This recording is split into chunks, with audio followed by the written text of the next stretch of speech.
Hello student, I am Ankita Sahu, your teacher. तो आपका Descartes चल रहा था, रेने देकार्त। तो आपका देकार्त जो है वो अधूरा रह गया था, तो हम इस वीडियो में देखते हैं। फिर आपको नेक्स्ट वीडियो में भी देकार्त के बारे में पढ़ाऊँगी।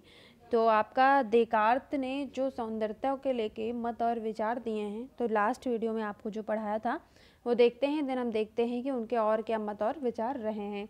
तो देकार्त को जो है वो आधुनिक दर्शन शास्त्र का जनक भी मानते हैं, और इन्होंने दार्शनिक प्रणाली और तर्क पद्धति अन्य दार्शनिकों से भिन्न दी, और उन्होंने गणितीय पद्धति कहा था। तो देकार्त के अनुसार जो है वो विचारों में स्पष्टता और विशिष्टता को ही ये विश्वसनीयता मानते थे, और ऐसे ही वो सत्य को स्वीकार करते थे जो गणित की भांति प्रमाणित हो और स्पष्ट हो।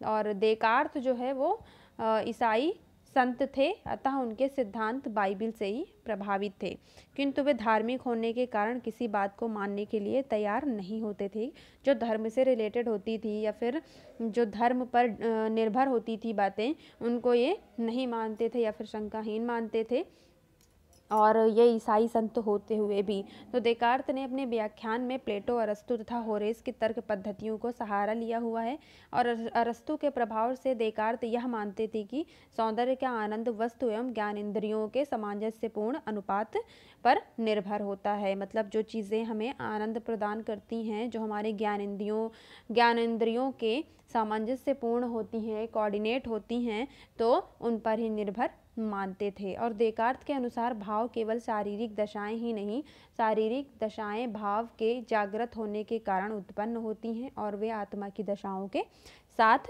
होती हैं। तो देकार्त के ये कुछ मत रहे हैं, और देकार्त के अनुसार जो है वो कल्पना, बुद्धि और इच्छा आत्मा की 3 शक्तियां हैं। काव्य कृति की सर्जक हैं, जिनमें उत्पन्न अनुभव एक प्रकार का बौद्धिक आनंद होता है। तो जो ये मानते थे कि जो कल्पना है, बुद्धि और इच्छा है, ये क्या है? आत्मा की 3 शक्तियां हैं, और काव्य की कृति में इन्हीं का सर्जक होता है, और उसी से जो अनुभव प्राप्त होता है वही बौद्धिक आनंद होता है। और इसके साथ साथ स्वतंत्र कल्पना शक्ति से उत्पन्न एक मनोविकार भाव की लालसा रहती है। हमारी 5 बाह्य इंद्रियां होती हैं, 2 आंतरिक इंद्रियां होती हैं। बाहरी वस्तुओं से बाह्य इंद्रियां प्रभावित होती हैं। इच्छा करने तथा भाव वेग से संबंधित इंद्रियां आंतरिक होती हैं। तो आपको बाह्य इंद्रिय और आंतरिक इंद्रिय क्या होती है, लास्ट वीडियो में आपको एग्जाम्पल के साथ समझा दिया था। और बाहरी इंद्रियां हमारे शरीर के अंग हैं। इसी प्रकार सामान्य बोध एक प्रकार के अंग के रूप में इंद्रिय है, जो बाह्य इंद्रियों से प्राप्त अनुभूतियों की कल्पना के स्तर तक ले जाता है। तो जो चीज़ें हमारे, जैसे हमारी जो इंद्रियां होती हैं वो बाह्य इंद्रियां भी होती हैं और आंतरिक इंद्रियां भी होती हैं। तो इसी प्रकार क्या होता है, जो हमारे शरीर के अंग होते हैं वो इंद्रिय होती हैं और बाह्य रूप से अनुभूति करती हैं, और कल्पना के स्तर तक जो बाह्य इंद्रियां होती हैं वही कल्पना के स्तर तक ले जाती हैं हमें, और वहाँ यह रूप कुछ समय तक सुरक्षित रहता है, और कल्पना जो है वो स्मृति का रूप ले लेती है, और उसको स्मृति कहते हैं। कल्पना की व्याख्या देकार्त ने स्मृति, स्वप्न तथा काव्यात्मक स्वतंत्र कल्पना के प्रसंग में की है। सामान्य बौद्ध के कारण इंद्रियां बाहरी वस्तुओं से प्रभावित होती हैं। तो ये सारी चीज़ें आपको मैंने लास्ट वीडियो में समझाई थी, और एग्जाम्पल्स भी दिए थे इसके सारी चीज़ों के।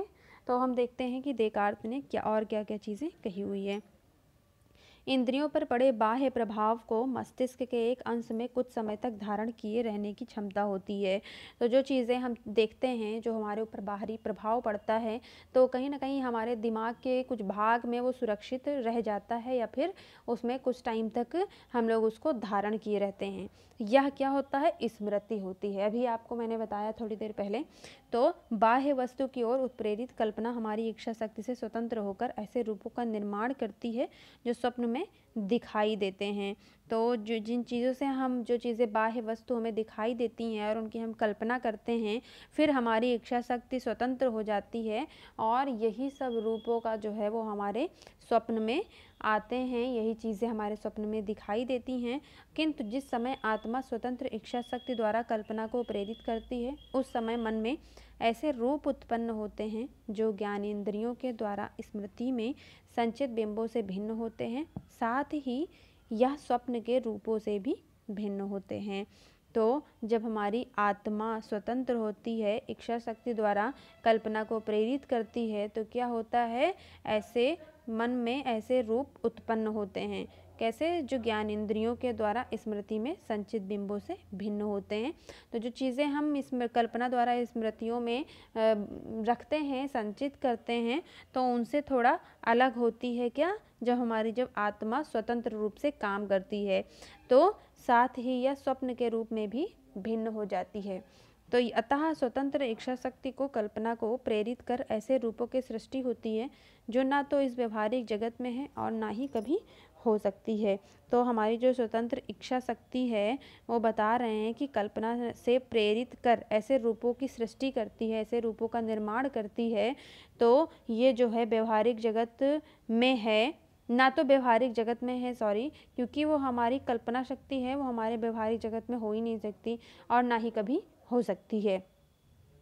बुद्धि कल्पना को प्रभावित करती है, ये आप तो मानते ही होंगे कि बुद्धि द्वारा ही तो हम इमेजिन करते हैं, तो बुद्धि ही हमारी कल्पना को प्रभावित करती है और कल्पना किसको? बुद्धि को प्रभावित करती है। तो वस्तुओं के साक्षात्कार एवं मानसिक बिंबों में इंच का उपयोग होता है। तो यहाँ पे ये इंच नहीं होगा, यहाँ पे इन चीज़ों का उपयोग होता है। तो वस्तुओं के साक्षात्कार, जब हम चीज़ों को देखते हैं और उसको मानसिक बिंबों में इसका उपयोग करते हैं, हमारे मस्तिष्क में उसका उपयोग चलता रहता है और इसको मन की विचार शक्ति नियंत्रित करती है। विचार शक्ति स्वयं स्वतंत्र होती है। इसके दो पक्ष होते हैं, ज्ञान और इच्छा। तो ये जो है हमारी जो मन की विचार शक्ति होती है उस पर नियंत्रित होती है। जो हमारे साक्षात्कार होती है वस्तुओं से और हमारे मानसिक में जो बिंब बनते हैं उनका जो हम उपयोग करते हैं, तो यही कह रहे हैं कि ये जो है हमारे मन के विचार की शक्तियों पर नियंत्रित करती है। और जो विचार शक्ति स्वयं स्वतंत्र होती है, इसके दो पक्ष होते हैं, कौन से? इच्छा एवं ज्ञान। तो ज्ञान शक्ति से भाव वे उत्पन्न होता है और इच्छा शक्ति से क्रिया उत्पन्न होती है। तो स्वतंत्र इच्छा शक्ति से कुछ ऐसी क्रियाएं उत्पन्न होती हैं जिनका अंत आत्मा में ही होता है और ईश्वर, जैसे ईश्वर प्रेम अथवा किसी वस्तु से के प्रति लगाव।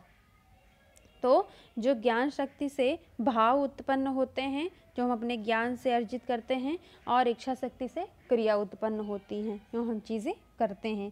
तो स्वतंत्र इच्छा शक्ति से कुछ ऐसी क्रियाएं उत्पन्न होती हैं जिसका अंत कहाँ होता है? सिर्फ आत्मा में होता है। ऐसी कुछ इच्छाएं होती हैं जिनका अंत हमारे आत्मा के साथ होता है, जैसे कि क्या? ईश्वर प्रेम और भौतिक वस्तु के प्रति लगाव।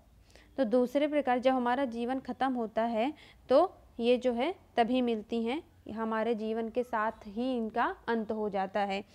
और दूसरे प्रकार की क्रियाओं का अंत शरीर में होता है, जैसे कि चलने की इच्छा से पैरों की गति होना। तो ये दूसरे प्रकार की जो ज्ञान और इच्छा है, तो दूसरे प्रकार की क्रिया में क्या होता है? इसका अंत शरीर में होता है, जैसे कि चलने की गति में, इच्छा से पैरों की गति में। तो जैसे आप चलते रहेंगे तो आपके पैरों की गति में परिवर्तन हो जाएगा।